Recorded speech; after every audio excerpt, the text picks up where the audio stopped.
So, hey everybody, it's been a minute since I've made one of these. Um, Recently I just wrote a pretty important article to me about energetic ethics. It's on my Substack, so go check it out. But today I had an interesting insight I wanted to share with people. I've been on extended retreat for some time. I'm pretty far into what you could call a one-year retreat. I'm fortunate enough where I have a job that allows me to do formal practice 7 hours a day. And so I get a lot of practice in. I get about 36 hours of practice per week, or more actually.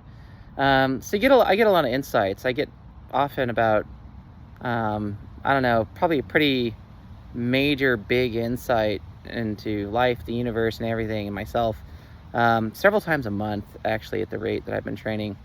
And had one come up today. So I'm going to share that with you because I think this one might be particularly useful to other people. And so I'm on the spectrum. I'm autistic, and a lot of people I think have a bit of confusion to what that is, and including a lot of autistic people, because there's a saying that if you've met one autistic person, you've met one autistic person, and there's a truth to that.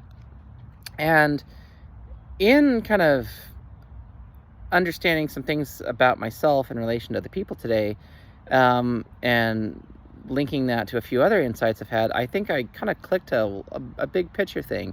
So I'd like to share that with you. So my theory about what autism is, I want you to picture that in front of you, you have like this control panel. That's a big control panel, and it's covered with knobs and like volume knobs. And all of these knobs control a certain kind of sensitivity towards some kind of sense. And you can either increase or decrease the sensitivity to something. So in my case, what I've come to understand is that certain of my senses are very heightened. I have a lot of heightened sensitivity with certain things, and certain senses of things that I have are very decreased. I don't have much sensitivity with those at all. And now that I've noticed this, I started I put together a little list. And this is kind of a draft list. It's incomplete. I think there's more stuff that I'll add to it. But I think it's helpful as an example to others right now to kind of share that and give a sense of what it kind of looks like for me. So I'm just going to share this for me, and then I'll kind of explain after that what I think this has to do with other people and their kind of experience of reality if they're on the spectrum. So for me, I have increased sensitivity to hearing. I have a hyperacuity, so I have extremely good hearing, unpleasantly good hearing, actually. It's like you could imagine, if you ever watch one of those ASMR videos where there's like a microphone hooked up to like a bag of chips or something, or that's what my world is like for me. Everything is very heightened with my hearing. So my sense of smell, my sense of taste, I have extremely refined palate. Energy, just like subtle energy from other people, the unseen realm, very sensitive to that. Being able to see like spirits and stuff. Heat, just heat in general. I'm very sensitive to heat. If I get hot very easily. Pleasure, just in general, including joy, is very intense for me. Like in a good way. Like my Buddhist name is the goddess of great bliss, Dechen Lamo, and that's really true. I experience very intense woot and kind of joy, that sort of thing. So, and then truth and lies, like honesty, dishonesty kind of thing. I'm very sensitive to that, and like ethics that go along with that. So that's so far the increased sensitivity, right? The decreased one is also interesting. Decreased is eyesight. As you can see, I wear glasses. I got pretty bad eyesight. Fear. That should be interesting. We'll come back around to that one here in a second. So I definitely have a very decreased sense of fear than to the average person. Discomfort, like sensitivity to discomfort. I have very little sensitivity to discomfort, so I can experience and put myself through pretty uncomfortable situations quite easily. Intensity in general is also the same. A lot of situations people find pretty intense, I can kind of just handle. Cold. Cold doesn't really bother me very much. And pain, like physical pain. And there's probably more too. Again, this is an incomplete list.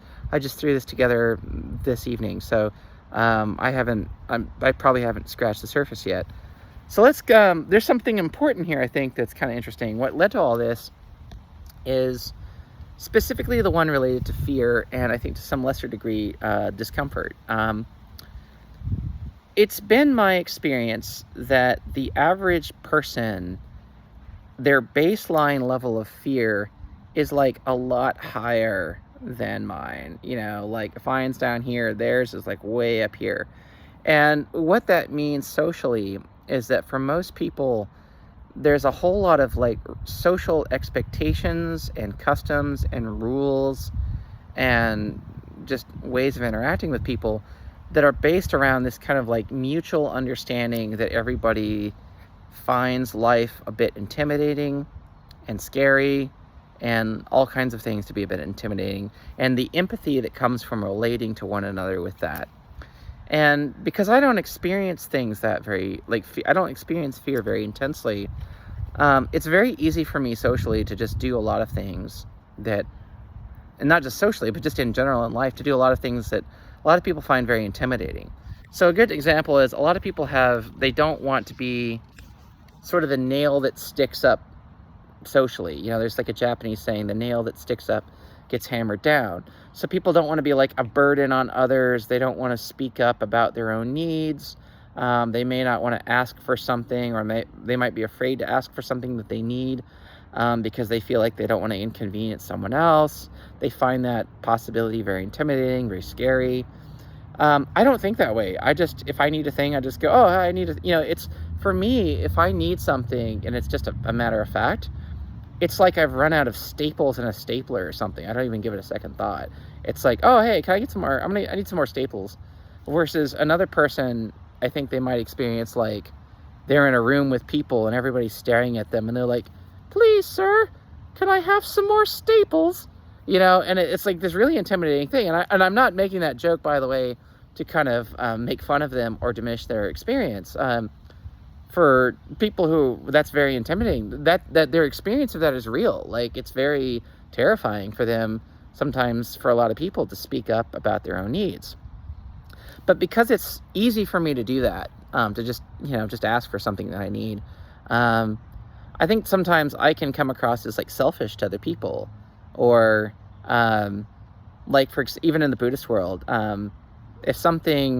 if I have like direct experience with something and I know it's true because I have just a shit ton of experience with it, I don't have any problem talking about it. And there are some people like, no, you're not, you're not like who gave you permission to talk about that or something? And I'm just like, but it's true and people need to hear it and it's important. And, so I just say it, and people get like really kind of freaked out sometimes because part of what allays people's fear is relying on authority systems a lot of times. They feel comforted. Like a lot of people, like Dzogchen is a good example. I've done Dzogchen my entire Buddhist life. It's very, very easy for me to just look at my own mind, stare at the intense stuff that comes up, the energies, the emotions. Sometimes there's like a past life or something. That's not, it's a thing that comes up, and it's, there might be a sort of experience that you could describe as intensity, but I'm not afraid of that. It's not like I'm not sensitive to like not facing that, if that makes sense. Versus a lot of people find Dzogchen to be pretty intimidating. They're like, no, I need the gradual path, which is why we have Tantra, which is fine. That's why we have different paths. Or like a good example, my Dharma sister who I live with, we both used to work in the ski industry. And I think I was talking to my aunt about this. Like, I think the last time I felt really intimidated by something was when I was learning to ski really big jumps. Like the kind of like, if you ever watched those like Red Bull stunts where they're skiing off these huge jumps, I'm talking about those kind of jumps, really big, like lots of air time. And when I was learning to do that, I'm not going to say I'm very good at that, by the way. I'm not, but I can land a jump. It was intimidating. You're at the gate and dropping in. I'm like, okay, I'm probably going to eat it to learn how to do this. But the thing is, I was willing to do that. When my roommate, my Dharma sibling, and I, when we used to work in the mountain, we'd get free ski passes every year, and we'd offer them to our friends, you know, as part of like, hey, you should come skiing with us. Basically, we're giving you a free multi-$100 ski pass. All you gotta do is get rental gear, and we'll just drive you up, and you can come have like this experience you haven't had before. And we almost never got any takers. There's like 2 friends. And even among Buddhist friends, people have done a lot of training and they faced a lot of stuff within. They just found it, a lot of people would say they just found it very intimidating. They found the idea of being up on the heights, up on the mountain, very intimidating. Being up on a ski lift, very intimidating. And here I am, like, I'm a bit intimidated when I'm jumping off like this X Games size, like Red Bull stunt size jump, you know? And that's intimidating for me, versus for a lot of people, just going on the mountain at all is really intimidating. And that's just an interesting thing. And it's like, I think, so getting back to our kind of analogy of where I've been going with all this, I think for a lot of people on the spectrum, it's like you have all these different knobs on this control panel, and some of those knobs for people on the spectrum are turned like way up, and some of them are turned way down. And it's not, the reason why there's this joke, well, if you've met one autistic person, you've met one autistic person. It's because what combination of those knobs is turned way up and way down is not the same for everybody. It's different for different people.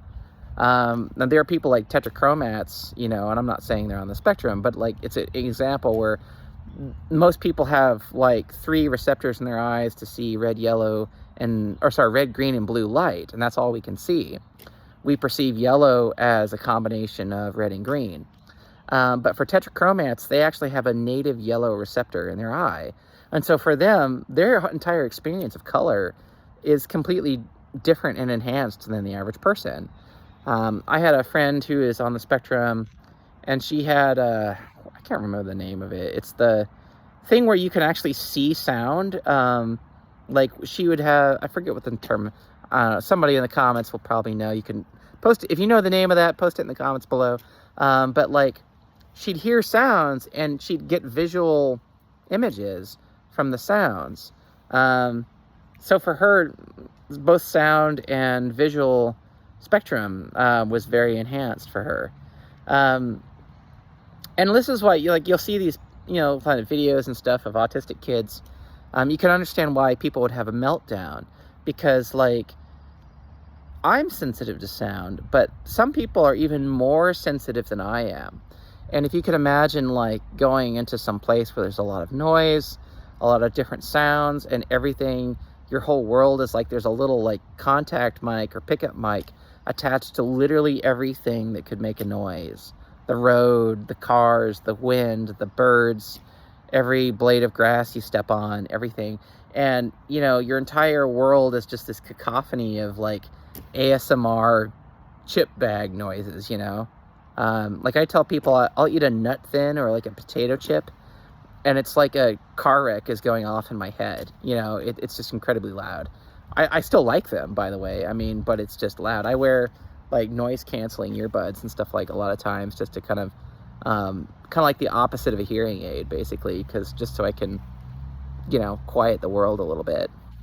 But, that's why people could have a meltdown. If you're a little kid and, or even if you're not a little kid, if you're like super, really, really sensitive, because I think the volume is also not equally raised or lowered on these sensitivities. I think some people have it like really, really sensitive to some things, and other things are like really, really deadened. They're like really insensitive to some things, right?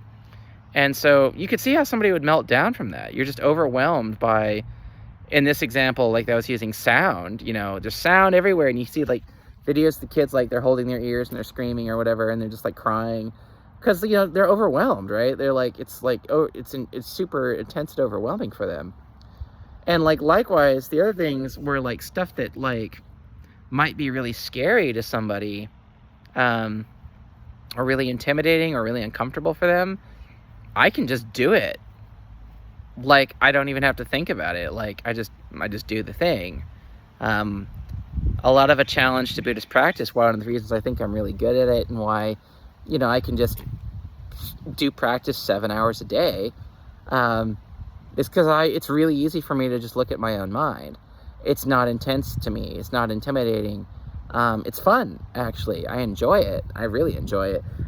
So I literally have a job that lets me do that all day. Versus a lot of people, like looking at certain things or certain discomforts is like really intense, like a trauma from their childhood or a thing that's like really intense. And I'm like, for me, I'm just like, oh, I can't wait to look at that thing, because the sooner I look at it and the sooner I process it, the sooner I learn from it and it's gone and I don't have to deal with it anymore. I fucking love looking at like trauma in myself or energies or clashes. It's like so nice. Like, it's so nice to just release that shit and like not have to deal with it anymore. But just like the act of looking at some of that stuff is really, really intense for some people, for a lot of people, like, so yeah, I think I just wanted to share this because like, I think this is, maybe helpful for others, because a lot of times, like, what is autism? What does it mean to be on the spectrum? And if you think of it in terms of like this kind of this like control panel full of like knobs of sensitivity, and where maybe the average person has a kind of baseline level, and for people on the spectrum, various random sensitivities will be either like really increased where they're really sensitive to it, or like really decreased where like it doesn't, that thing that maybe terrifies you doesn't bother them at all. Yeah, I kind of think this might have something to do with that. If you're autistic, if you're on the spectrum, comment below in the comments and let me know if this actually resonates with you, because I'm especially really, really interested to hear what other people on the spectrum have to say about this. And yeah, this is also, I think, why, a lot of times people on the spectrum are known for having like a really heightened sense of ethics and be very sensitive to ethics. Well, I definitely, on that list I put for sensitivities is truth. Like, like if somebody says a lie, or like they're saying something that's not true, it's like, for me, it's like, I almost like feel it like they're nails on a chalkboard. It's so intense for me. It's like, why are you saying this untrue thing? It's just, I don't know. It's just this really intense experience for me. And like, I'm just very sensitive to that. And so, if you combine that with something like, say, a heightened sensitivity to energy, well, that's why you get something like the article I just wrote about energetic ethics. Because if you're really sensitive to energy, you can perceive ethical or unethical actions used with energy very easily.